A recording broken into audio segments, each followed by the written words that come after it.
Alright, hello everyone, and good morning once again, and welcome to Chapter 2. So okay, with the first one being a bit of a hell of a grind, Chapter 2 is just basically one long coast and build type situation.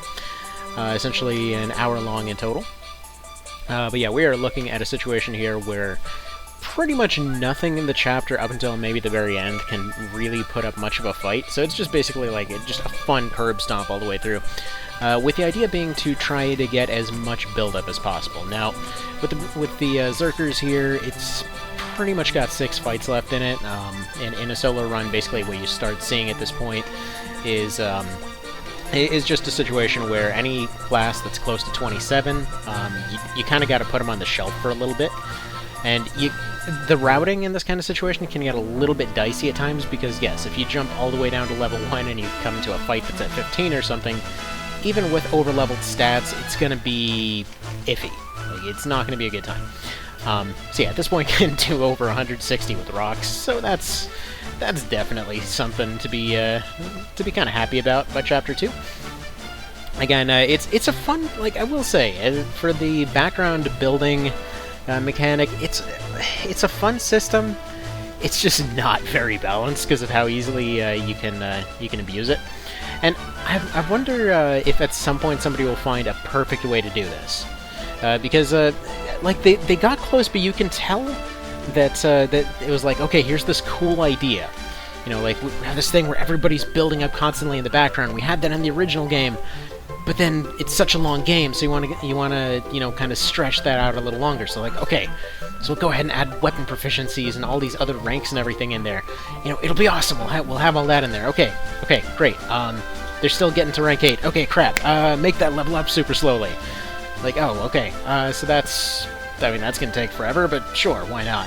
Which, I mentioned this last time, but yeah, all the way through the solo run, all the way through Palace of the Dead twice, all the way through Coda twice, yeah, only got to flex to rank 3 out of 8.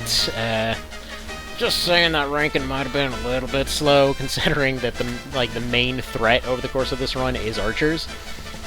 Like, this is when that...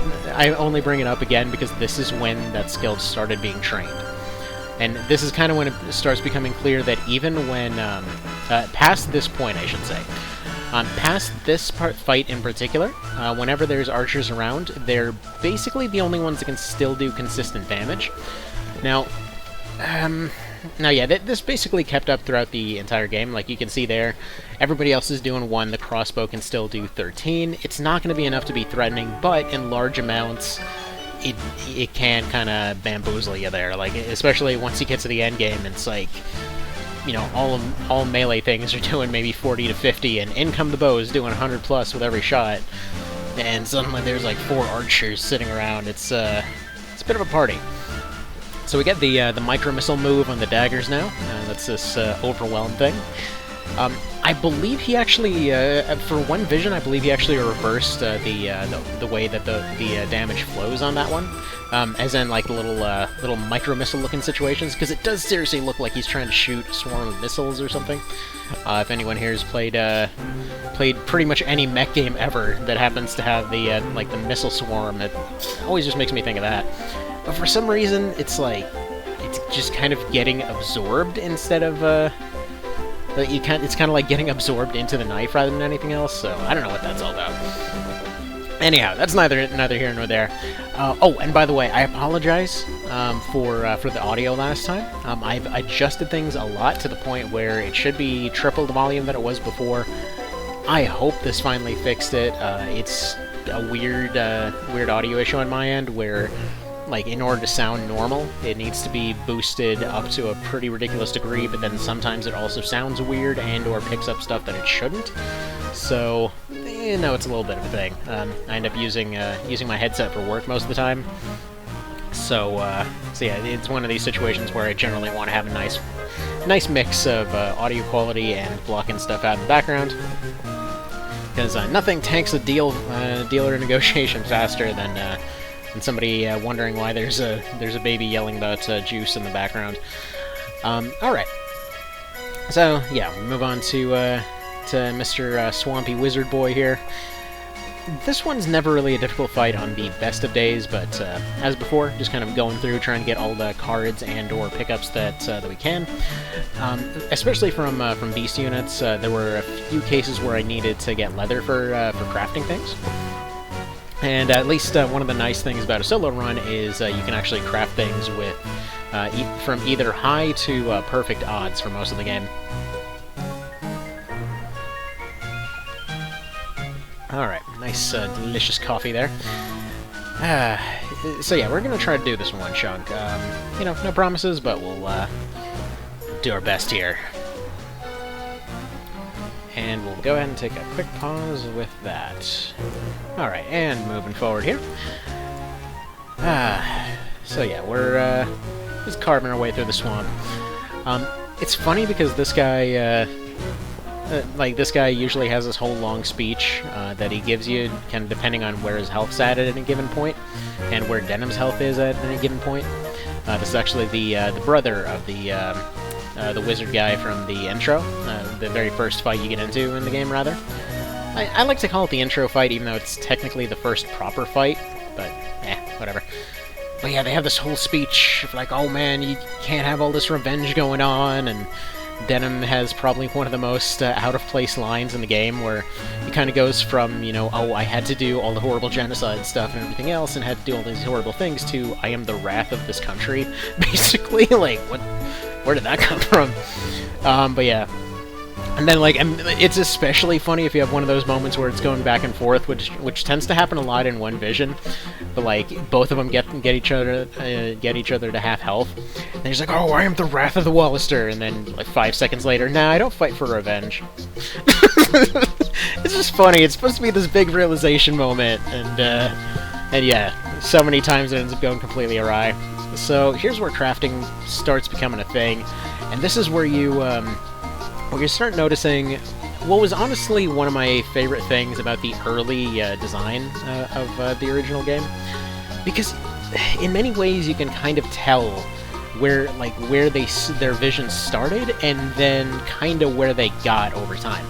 It's like, because I have a feeling they were going for a very almost like D&D, like hardcore RPG-esque thing early on, because a lot of the weapons are going for very particular things and like have very particular roles. Like right here with the Dirk +1, I really like that one, because you know Dirks used to be carried carried around and used as kind of like a finisher dagger kind of thing. Usually rondel daggers, but anyway, whatever. The Dirk looks a hell of a lot like those. But point being, it's in many ways basically the anti-Knight Dagger, since in many cases it's essentially just going to hit and silence. Now, for clerics and stuff like that, usually anything hits them, they're basically flat on the ground anyway. But for the purposes of this knife here, it's one of these cases where you can get rid of healing knights very effectively. And there's actually a lot of cases where they specifically had weapons made to counter specific classes, at least in theory, or at least, it kind of looked that way. And you can tell with a lot of these pieces of equipment, they kind of originally had planned for people to go just like a particular way with their builds or something like that. Like I was going on last time about resist setups. And yeah, the thing is, the resist skills are completely useless. You can't really come up with a justifiable reason to use them, and that may seem objectively untrue, but here's the thing. There's no situation that you wouldn't have an easier time just getting the proof of that same ability. So for example, you need to, like, let's say, get stun proof or something like that. You've got your Pelta right there. You want to get, actually, wait, I think Pelta was stun proof. Yeah. So yeah, Pelta goes from resist stun on its basic version to stun proof on its +1. Which, alright, I understand that they wanted people to use those shields all game, but what? Like, it was a bizarre decision, is all I'm getting out there. Like, it's weird just how quickly you can kind of jump up in effectiveness. So with those resists, I think they reduce the odds of like one particular debuff type hitting you, by about 5% or so, and then you can probably get up to about 40% resistance, or you can just hop immediately from 5 to 100 with no real effort in between. So yeah, this is the first round of crafting for a while. More or less just trying to set up a situation where I'm getting as many decent early game bonuses that I can use on as many classes as possible. So for example, usually on casual runs, I would end up picking up a full suit of chain or something like that, and it's honestly pretty good up until the end game. Like I would say I probably end up using basic damask as the replacement for chain +1 on casual runs, and or just hop immediately up to like worm scale or something like that. Just because it's just light enough and just sturdy enough to do the job in most situations, which I gotta respect as actually representing the stuff, though again, it seems super weird that, you know, the basic version that people are getting is such trash, but then once you upgrade it, you know, it's very good, though you never see any NPCs with it, which is another thing where you could tell in a few cases they wanted to do more with that crafting system. Like, if they had taken the next step and given a lot of that crafted equipment to people that should logically have it, that would have been amazing. Like, you can tell the few times that they did that, it was very effective. And it would have been very interesting to see what they could have potentially done with that, but hell, even you get all the way up to Coda and post-game and all that kind of thing, nobody ever has that crafted stuff. Like, it's so good, but nobody ever uses it aside from the blow darts. And so yeah, bit of a bummer on that one. I think it's like a Ring of Vit +1 is one of the only times that they end up having it. I believe it's... I used to call them the Flying Knights of Heim because of this one one patch of One Vision, where they all suddenly got the ability to fly, courtesy of this Warlock update. But yeah, the knight, the guard that has all those ninja guards over in Heim, that's the hell, is that Heim? I think that's Heim. Is the one that has that ring, but only in post game, I believe. It's one of those things that it's weird that it's there, but that can be said for a lot of things about the original game. Like, I mentioned it over and over, but probably the weirdest part were Warren's original skills. They're just... like, what use do you have for a skill that'll tell you how much experience you can get in a fight? It's like, just finish the fight. Why would you need to know that that guy gave you, like, 10?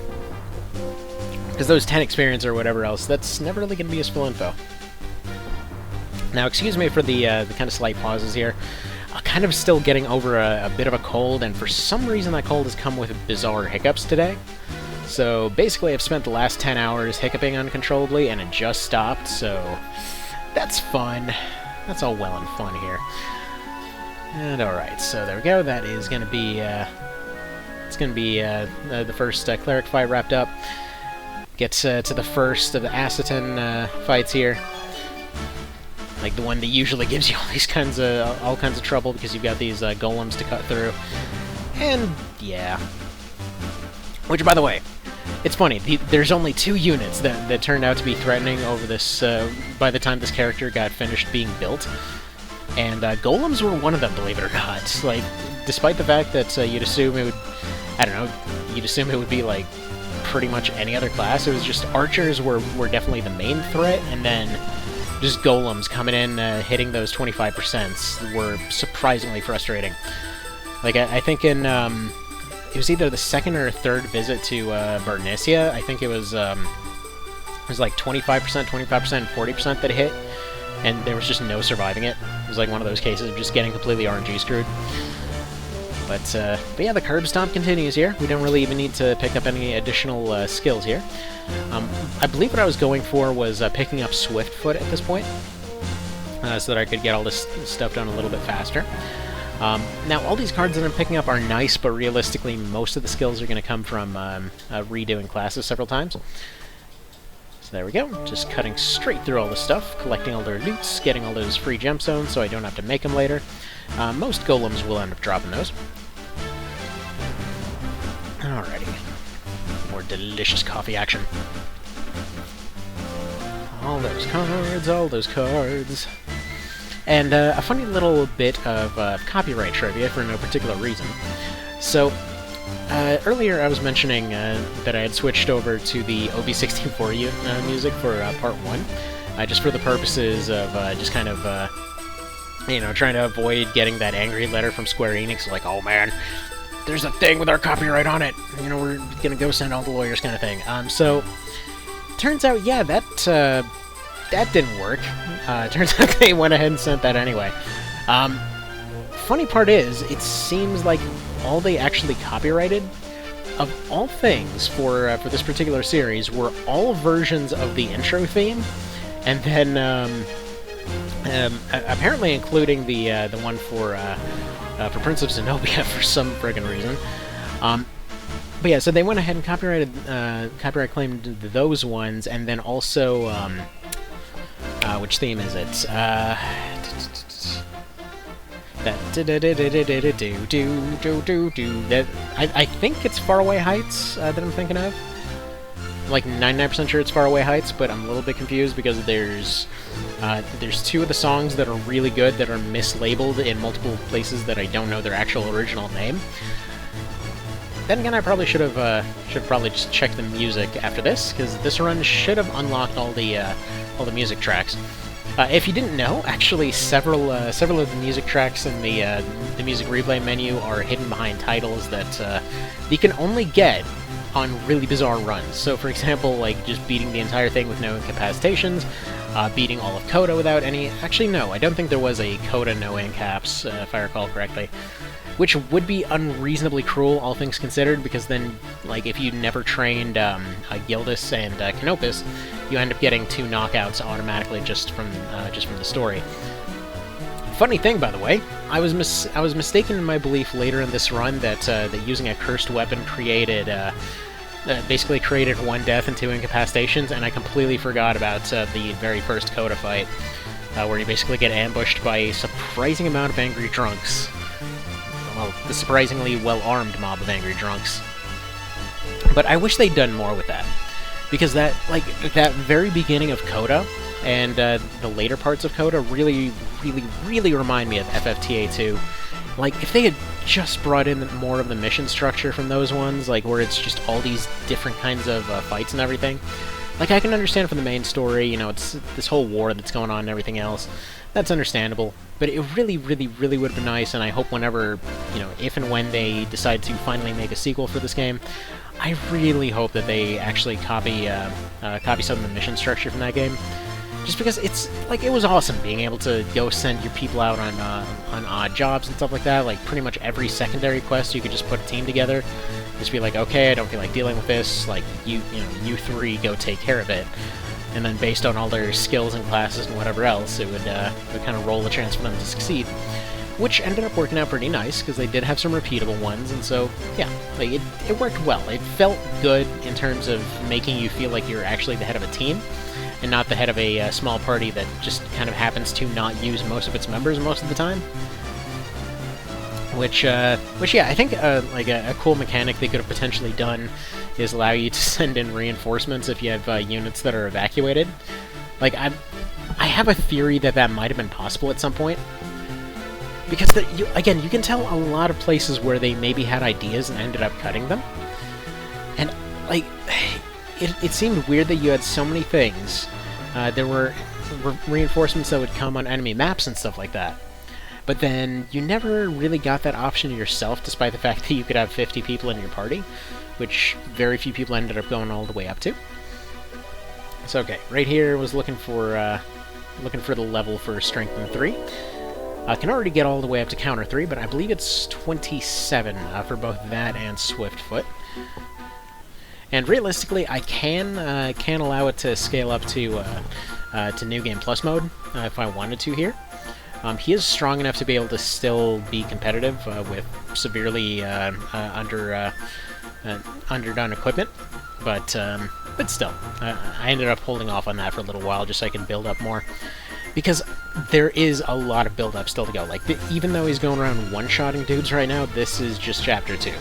Like, this is how Chapter 2 goes with a well-built party. This is how Chapter 2 goes on solo run. And yeah, like, you can do whatever you want, but once you get into like Coda and post game, that's when the game actually decides to start playing fair. Up until then, like all the AI fights up until level 27 are just basically locked. They're locked to a certain level and all that kind of thing. And so yeah, you just kind of wind up in this situation where once the game starts scaling up, it tends to kick you in the teeth. You know, if you haven't gone and gotten all your background stats built up and all that kind of thing. It's interesting. Like I can't take that away from it. It's an interesting attempt to create an organic system, but then it was a couple of steps off from being able to pull it off, which is a little bit of a bummer. Again, very close, because you basically have this thing where all of your passive skills, as kind of dull as they are in concept, like what they probably should have done is allowed them to be like little unlocks that you get instead of taking a skill slot. Like, for example, you switch over to a class and you can use a certain amount of, like, say, strengthen or fortify or whatever else, that's fine, but then you'd have, like, little dots, like little orbs or something that filled out up to rank 4. It's like, okay, you have unlocked this thing, you just permanently have this active, which, like, it would take away that choice of being able to weaken your character anytime you want, but I feel like it probably would have allowed them to balance around those skills being there a bit better. Because it honestly just feels like they were there as a last-minute addition. But yeah, it's hard to judge. It's hard to judge. There was clearly so much they had in mind here. It's hard to tell for sure what was happening and what wasn't. Now yeah, Mr. Darza here is starting to be a little bit of a threat, because they can realistically still pull this together. Despite the fact that, again, we're one-shotting everybody. It's still a situation where they can still just kind of knock him around a whole bunch. Like right here, 86 off of that Mr. Ledge, almost end up going down there, go all the way down to 35. Wasn't a great time, so just decided to go ahead and end it right there instead of wasting any more resources on it. Really wasn't too much else to get from it. Get the guaranteed Ways of the Wild drop there. And theoretically could have gone for something a little bit different, like maybe gone for a blow dart build or something like that, which might have been interesting, but eh. Anyway, pick up Strength in 3 there, start getting even more overpowered. Funnily enough, I end up forgetting to pick up Strength in 4 for a very long time. In fact, end up making an entire separate trip, going all the way back through Bernisi and everything. By the way, one of my favorite lines ever, that Catalio is danger. Yeah, making a whole separate trip through Bernisi and everything to go get more class marks later on. And yeah, end up completely screwing myself over for a class I don't end up even using. So that went well. Went super well. No problems whatsoever. Alrighty, so it's another day and another session now, and I just wanted to point out one thing real quick. How many people can realize what exactly the issue is going into this fight? I'm just going to give you like 10 seconds to figure it out here.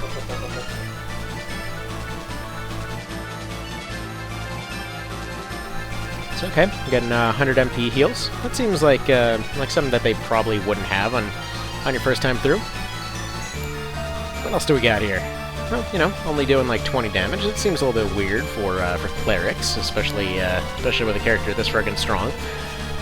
And getting anatomy kind of up there at this point, so they're getting a pretty solid chunk of scaling damage. Oh, and, Holy Augmented Crossbows doing 80. That does, I don't know, that might seem a little bit off here. Only doing 141, or, 200 here. Seems like, and reflect damage on everybody. Wonder what the problem could be here. So yeah, this is exactly why you want to be afraid of level 27. Because as soon as the class hits that, it might as well be dead to you for the purposes of the early game. Because yeah, it's kind of a unique situation here. Because they usually come in with improved maces like that guy did. Like Damask maces and all that kind of thing. Which, interesting thing, Damask maces are actually pretty solidly good. In that they actually get a 20% bonus damage against people. Kind of an unusually high thing for that. But anyhow, in the early game, you're kind of in an unusual spot where if you end up scaling up to New Game, New Game Plus, there's very few classes that can actually make it over that wall. The Archer's one of them, just because they can get so much early bonus damage that they can just kind of like just get completely straight past it. But yeah, most classes, especially most of the melee classes, have almost no chance to actually make it through one of these fights, even with higher stats. As soon as you get to that point, just because some of the end game equipment is just not really something that they can get past with the kind of the weapon options that are available to them. So even in the best case scenario, like, you'd have to have near maxed out stats to be able to hop into New Game Plus and be able to, like, for example, like, say you only have like a sticker or something like that. In order to make it past worm scale, you'd be having a hard time, especially against anything with a shield. So so yeah, that could have gone a little bit better that first time, but that's a pretty good lesson as far as why you should avoid it. And as you can see, everything's going a little bit more status quo here, as it were. Usually run up and try to smack with sticks, because somehow that seemed like a good idea. Now, this is actually one of the few fights in the game that seems to have custom patterns in terms of how their AI functions, because they do a lot of stuff that you never end up seeing anywhere else in the game. For example, whenever you see Winnowa back there using her shots and everything, like just basically doing the whole grenadier thing, it's not really terribly threatening, but it is unusual to see that happen. So it's kind of cool to watch. So at any point here, by the way, you can actually just go and take out Winnowa, and then she'll basically just announce that, oh yeah, Gitalia has to stay here now. So then he just becomes the boss. It's like, oh man, I'm gonna go do all this stuff now, and yeah, despite all the extra stats, he can still get 11 through just fine. Archers can still get some damage in. Thankfully, they're still using pretty low-end crossbows here, so it's not anything too scary. Later on in the game, we're definitely just going to get to the point where even the most average of archers are just going to have no trouble getting damage through, just because they're archers and they're kind of OP. So yeah, you can kind of see where this guy's stats might be a little bit up there. He's technically got a 4-level advantage. Nothing too serious when it comes to a Terror Knight's casting ability. But yeah, overall still can be threatening, despite the stat upgrades, despite the power leveling and all that. You know, I always like Gitalia. It's such a cool thing that they could have done a lot more with, I feel. Like, I'm not really sure why this many units was really needed in order to kind of get them back together. I don't know if they just had to put him, like, frickin' assemble him like a dang mech or something, but yeah, that dude is frickin' strong. But having a Dirk +1 is pretty solid for this fight, just because any class that gets silenced typically has a pretty high priority for their partners to try and de-silence them, which tends to be pretty handy in terms of turn delay. So even when you're not looking for a silence, it's one of those abilities that the AI automatically views as threatening. So it's always handy to have. Now, funny note, apparently Drain Heart actually gets improved from Frighten, which it doesn't come up that often, but it's just interesting to note that it does that. Which Frighten basically reduces all your stats about 20%-ish across the board. It's a pretty friggin' strong debuff. It's actually one of those ones that I ended up having to go get an immunity to by the end of this run, just because it is a pretty dang strong debuff. It doesn't necessarily come up that often in a normal game, but, friggin' Terror Knights in this one become an automatic problem in a surprising amount of situations. In fact, by the time that we get into super late game, post game, all that kind of thing, it becomes downright debilitating in some fights, because it actually puts him out of range of being able to one-shot things, which basically means they get a chance to completely recover. Alright, so yeah, here I was just kind of testing to see what would affect him and how much, because we're more or less just going to have to carve through him. It's going to take forever, but I'm just going around taking out all his supports. It's kind of trying to crush everything in the way, as you do. But he's a pretty good boss. Like, I definitely would mark him as one of my favorite quote-unquote bosses in this game, just because of the way that they handle the fight, It's just a lot of them, let's be honest, were a little bit iffy. Like, frankly, every single time that Gildora comes up, it's just, she should be a cool boss. Like, she's basically the crazy fanatical lady for her cause and everything. But then every single fight she's in, she gets herself killed off in the dumbest way possible. Like, for example, take the crit knife fight. Like, she has this... The way that the map is set up, it's supposed to be like, okay, you take the left, you end up taking this dangerous road through the water, but you can cut off their escape later. But then if you're going through the right, you have this case where you gotta push them back through the bridge, and then you gotta get to the gatehouse, and then they go down into the kind of open courtyard area. Then everybody has this big showdown at the very end, and you know what? If it was Knight of Lotus, that is exactly how that fight would have panned out. However, due to the fact that, it's this game and archers are overpowered, usually it just results in, like, oh, archers took their second turn and shot her in the face, and that's the end of that fight. And, yeah, you end up seeing a pretty solid chunk of that. So yeah, she almost never ends up lasting any of her fights, because she's usually almost immediately within bow range.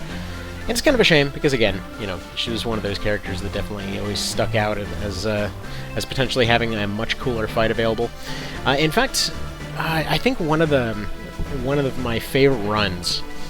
It's funny. It was both one of my favorite runs and one of my least favorite runs. Was the no in cap run. I had done that one. Hell, it was like 6 or 7 years ago now. But anyway, what I'd done was it was no incapacitations, no retreats, and then it was no archers or anything else. So it was basically Amazons as archers, and that was kind of about it. Like it was exclusively limited to light ranged weapons throughout the entire thing, and ended up seeing a lot more cool aspects of a lot of those fights. Now, granted, these days it's a lot easier to just say go to one vision and then you yeah. This guy's got pretty high parry. I think he's got like rank 3 or 4 parry, even on new game here. But yeah, either doing it on challenge run or doing one vision, you end up seeing a lot more of the kind of effective map design that they had at one point, and then like they never really quite got it working in, well, most versions of the game. Funnily enough, there's actually a few cases where they have custom AIs to try to kind of make up for that. And it's never in the places you'd think. Like, okay, this one's one of the ones where the AI definitely acts uniquely. In some of the Zybos fights, they end up acting uniquely. In Heim, that knight with all his ninja guards, that's one of those cases. And then I believe the archers in one of the Heim defense missions. It's in the most random places, and then everywhere else it's just generic AI set to some particular pattern, which is kind of a shame, because you ended up seeing a lot more cool stuff in the SNES and PS1 versions when it came to how they behave. So, for example, actually one of my favorite ones was that castle fight with the ninjas there, because they got about half of it in the PSP version. As in, they kind of got where the ninjas have to come down as that first wave, and I guess they figured they're strong enough that it doesn't matter, everybody else can do their own thing. I would assume they were probably worried about everybody being a bit too predictable or something like that, but it was this thing where in all of your castle fights, the defenders would hold still. They would stay there until you engage them, which, like, it's such a small thing that makes such a big difference. Because anyone that's played through the original versions, can probably attest to the fact that it feels a lot more threatening when they don't move. Because they're there to defend. Why on earth would they charge? That's such a movie thing to happen. But that ends up being the optimal strategy most of the time when it comes to castle fights in the PSP version. You just kind of hang back and let them charge to you. Like, for example, Bernicia, like Tar Castle, the Tar Castle fight. One of the easiest ways to handle that is literally just, like, go down to the edge of the bridge, make a wall of units, and then just snipe with archers, and they'll all just slowly move in. And granted, that's usually not the way I end up doing it, but still, it's one of those things you can do pretty effectively. So, next round of crafting here to see what we can slap together. Get a few extra items as you do. God, this crafting system's tedious, as I'm pretty sure everyone can agree. Thank you, One Vision. It's a shame too, because with a few little tweaks, there was a lot of potential in this original system. What they needed was to have more, kind of more penalties, I feel, on the crafted equipment, because it usually was like, oh man, you end up getting this massive defense bonus, but oh no, your resistance went down by 2. Oh crap, what you gonna do about this? And then the weight goes up by 1 usually, and it's like, it should matter more than it does. I mean, it's noticeable when you first do it. Like, for example, you get a full suit of upgraded armor and everything. Suddenly your RT goes up by 2. It's like, okay. I mean, it's noticeable sometimes, but, I don't know. So yeah, probably the coolest line from Cashwa here. She's got a few cool lines that usually don't end up coming up, but we won't even get to see it. But this is the one that's, the guy basically tells her, oh yeah, you probably want to go get inside before your heart melts because it's made of ice. I think the response is, well, what was it? It's like it's also made of fire or something like that. But anyhow, yeah, all the time this is that she's not being an absolute ice queen to people. Tend to be where her good lines actually come out. I suppose in that case it's the total opposite, but whatever. So here I was going specifically for that guy and trying to draw them away from that bag, because I knew if I went into that area they would just immediately get attacks and run off. But I wanted him to continue getting surrounded, and unfortunately, there we go. Oh, right. So we got saved by that second crit from the archer, or rather that knockback proc from the archer, because what I wanted was that bag. Goosen will always drop ninja marks, or at least almost always drop ninja marks.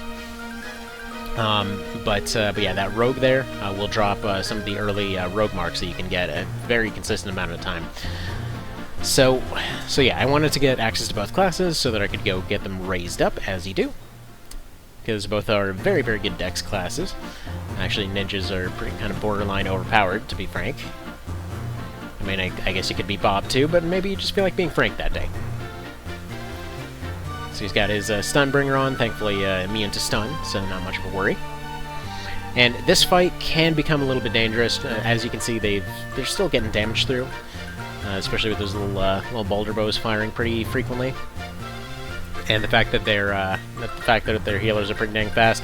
And actually, that's one thing that tends to get overlooked as far as this game goes, that as far as the monks are concerned, the clerics are concerned, their stats might not be amazing, like other than maybe mind, but man, they are fast as hell. Like, even in the worst case scenario, like, they'll usually end up getting 2 turns over everybody else. So, it's a handy thing to have. And alright, so next order of business here, we're going to be going and kind of going for the whole rogue thing. Gonna be going for rogue, gonna be going for ninja. Gotta go get all them stats. All them tasty, tasty stats. They're made of deliciousness. So yeah, so we're gonna pop those up to about level 10 or so. So that is another about 1 to 3 across the board, depending on when we're getting there. At least 3 decks.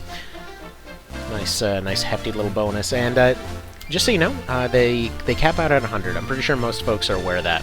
However, once they cap out at 100, there's no reason to ever bother with any equipment that boosts them because they cannot go past 100. So, for example, one thing I wanted to show off later is I went and got max stats and then got a cursed spear. And yeah, funnily enough, even at that point, like, it just becomes a very low attack spear instead of actually boosting any stats. So everything's strong enough at this point that at level 1 we're just carving through stuff like nobody's business. It's not even anything to worry about. Every new class that we can even get weapons that we're not remotely proficient in, and just kind of come over and dominate everything now. That's kind of the point that you want to achieve on a solo run, because that's really the point where you just start getting bonus free stats out of everything. And one thing that I ended up failing to notice kind of early on here, and I don't know why this always comes to mind. For some reason, I always get it in my head that clerics can't have maces, which doesn't make any sense because, like, cudgels are one of their only options. For some reason, it always goes in my head that they can't have maces, and I'm not really sure why, because they can totally have maces. They have the entirety of the cudgel line except for the dark line stuff. It's just, I don't know. For some reason, my mind always goes there. So if you're also wondering why I always go for the Aspice, it ends up giving you a decent mix of offensive stat bonuses. Generally speaking, it's the one I like going for. You get some decent defensive stuff off the other ones, but generally speaking, that's the one that I like using. just because you get a decent, I think it's like 5 strength, 2 dex or something like that. I don't remember off the top of my head, but it's always the offensive choice. Plus, you end up getting a nice little deflect bonus off it, which is always handy. I was kind of sad to give that up halfway through the run. Not that I really needed to, but you'll see, you'll see. Stuff happened, it was interesting. At least I thought it was interesting. But we're going to be sticking with the daggers as a primary for a good long time here, just because they're so friggin' reliable. Thinking back, I probably should have gone for something different, just because, you know, daggers are probably the second most seen thing. Like, they're boring, but they're effective. And they have exactly everything that I was looking for. Because I really just was using them for the speed initially. The kind of speed and damage that you get. Their finishers are really handy for this type of situation. Just because that double attack ends up finishing off almost everything. Like, gives you that nice little extra oomph that you need every now and then. Yo, carving through. These Tiny Mouth fights start getting really fast now. Especially considering that those first ones took hours. And there we go. I was like, what, less than a minute? Good. Give me those stats, and all the way up to 10. Nice, beautiful levels across the board. I was like, what, I think it's like getting up to 60s or 70s? I don't know, I'll take a look next time the stats screen comes up. I probably should have documented where the base stats wound up a little bit better. Oh well. Oh well. Get to friggin' talk about that stuff post-commentary then. So yeah, going for a few levels above, just to see what else we can come up with here. Because I think at this point, with daggers and everything else being so high, he can still carve through stuff for a pretty decent point after level 10 and all that. It's getting risky though because again, store access, so gonna start running into kind of diminishing returns pretty much across the board. But then once you get to the point that you can hop into New Game and or New Game Plus and start getting some of the advanced equipment and all that kind of thing, you're good. Like at that point, the game is functionally over up to Chapter 4. You can just overpower your way like crazy. There's the odds of actually getting elemental equipment and stuff like that are pretty freaking low, but there are a few options that that you can end up finding in these random fights. Especially Valiant daggers, I believe, are something you can run into every now and then. Which yeah, I end up using those far later in the run. End up switching between Valiants and Marauders, but yeah, if you're wondering why I ended up going for spears initially. Like, my initial thought was just, I need an elemental thing. The easiest elemental thing to get a hold of, aside from the Lombardia, is going to be the Chariot, which, yes, it's not terribly amazing or anything, but the crafted version's one of the better spears in the game. But yeah, you can usually wind up with entire piles of Chariot's once you start getting to New Game Plus mode. So I thought, okay, I'm just gonna, go for a Holy Augment build, start building off of that thing, and, just upgrade to Holy Lance at some point. That plan ended up getting derailed and going in the completely opposite direction, but still, though, that's kind of where I was first planning around this point of the run. So I was thinking, okay, I get the Chariot, get that Holy build going, probably spec into Lord later on, end up, going for, just kind of going for that Exorcist build that I know I'm going to need for Palace of the Dead. And so, yeah, start working in that direction. Figure at max stats, spears are kind of okay. And that's kind of the sad part. Like, even at max stats, it still didn't compare to a crossbow, but it was fun. It was definitely the way to go. The joys of a bajillion archers here. Kind of deciding whether to take out one of the archers or to take out that guy that was charging in. And there we go. I ended up going for the archers. If you're wondering why those particular crossbows do a little bit more, typically it gets assigned to the fact that they end up having crushing damage. It really doesn't matter too much as far as the damage type goes. But those particular ones are kind of when the stone bows are largely when they start getting a lot of their big bonuses and all that kind of thing. Not to mention I'm running this guy on basically no armor, so Every part of his loadout is just there for the purpose of offense. Like, it's okay armor, but it's not going to be protecting him very well up, kind of going forward here. So I figured I'd go for one more, so we get to the point that we go to betray the Duke here. Just gonna go back and assassinate a guy. Probably should have gone and saved, but didn't. But yeah, as long as you can remain overpowered or over-leveled for the purposes of the story, even if you've triggered New Game Plus before, if you're still on your first playthrough, if you haven't completed that first run of Hanging Gardens, it'll automatically scale back down. Interestingly, though, if you end up completing Hanging Gardens and then you go back in time, everything will automatically scale to you, and it's something I've been asking Rakes for One Vision for just freaking forever. If he can find the button that makes it do that pretty much all the time, it ends up fixing that whole leveling issue throughout the game. So all you have to do, despite what some guides say out there, is just injure Vice. For some reason, some guides out there say that you need to bring Aracel down to 10% health, and then you gotta finish a Vice, and then you can recruit them both. No. Actually, I'm pretty sure that's one of the only ways you can almost guarantee that she'll continue attacking after he leaves. But yeah, I don't know why there were a couple guides out there that were kind of given that kind of info. And yeah, one of those funny decisions here.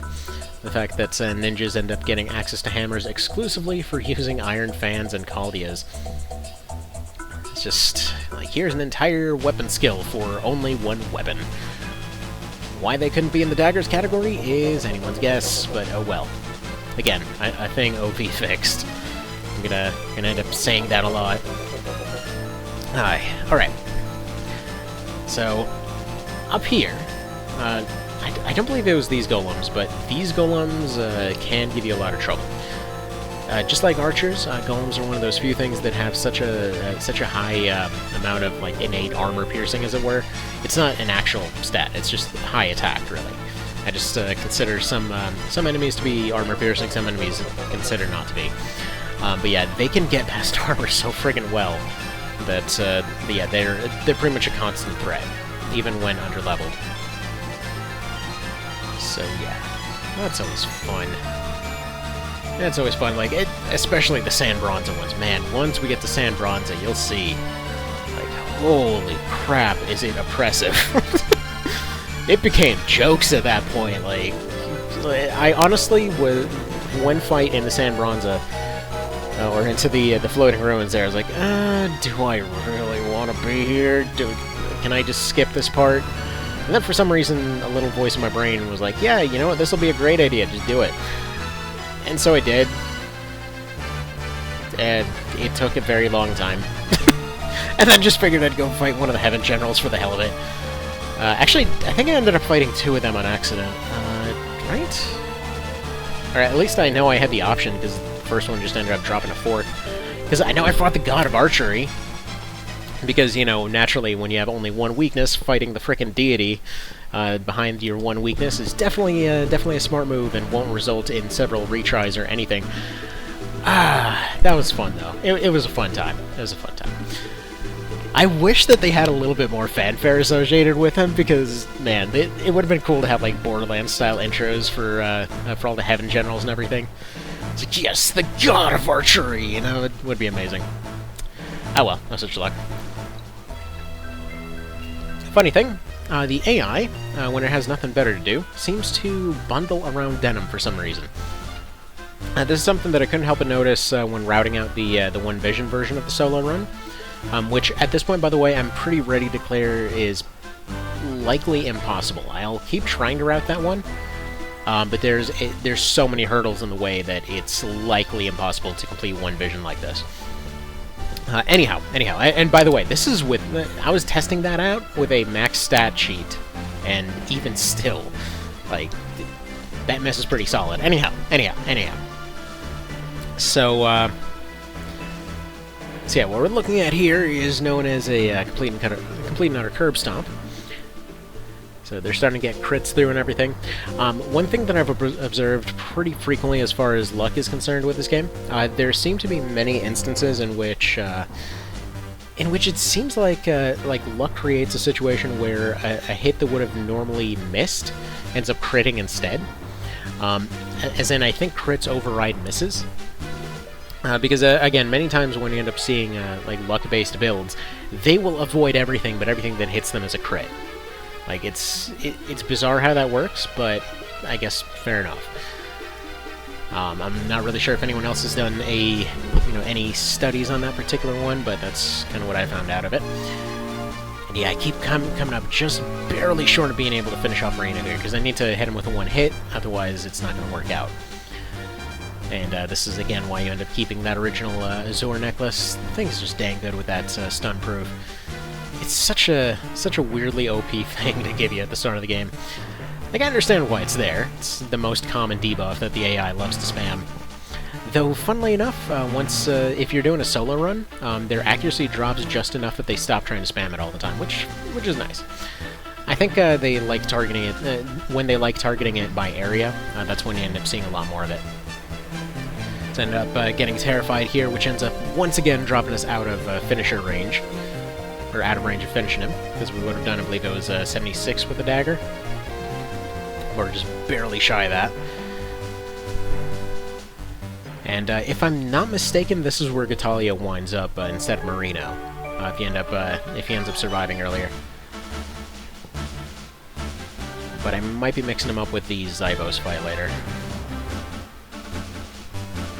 Alright, so we run to the corner, try to get a nice little defensive spot here. Kind of just waiting for Frighten to wear off. As you do. And he still keeps getting damaged through. Gets another Frighten on there. It's a tough one to deal with on a solo run. Because aside from, like, Fear-Proof, like, Resist Fear isn't really worth it. Because the main way you're going to end up getting it is Terrifying Impact, which is a 100% hit. Meaning Parry is a better defense and better odds defense of resisting fear than actually resist fear. In fact, many of the ways they end up getting hit by fear can't even be affected by the resist move, which is kind of bizarre now that I think about it. Because I'm fairly certain Lament of the Dead is just a hard lock percentage, that it doesn't really take resists into account. And so there we go. We got all the buffs and debuffs lined up just right to be able to finish him off with one hit. We got the Medicine Book 2, which we'll be using to more or less cheese the hell out of the game later. And it's time for a one-on-one.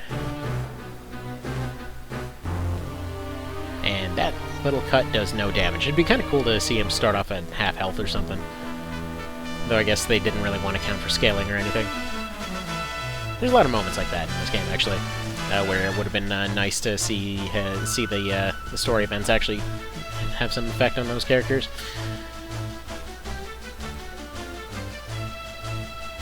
Alright. So, first order of business, gotta try to take out those two. Even if they end up getting taken out in this fight, they'll end up coming back later. Well, actually, that is to say, Aerosol will die if she dies here, but the odds of that are pretty freaking unlikely. But if Vice gets taken out, they both end up retreating, so that's what I'm trying to accomplish here. Because I want to get them tasty XPs. There he goes.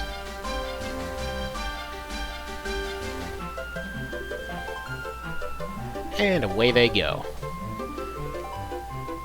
And then this guy realizes that he might have made a little bit of a mistake. He's like, oh crap, I just got hit for like 400. Are you serious? I'm not really sure what I was thinking after seeing this guy running around cutting people in half with a knife. And so there we go. That is the entirety of Chapter 2 done. So join me next time in Chapter 3 when stuff starts getting a bit ridiculous. Thank you, and see you then.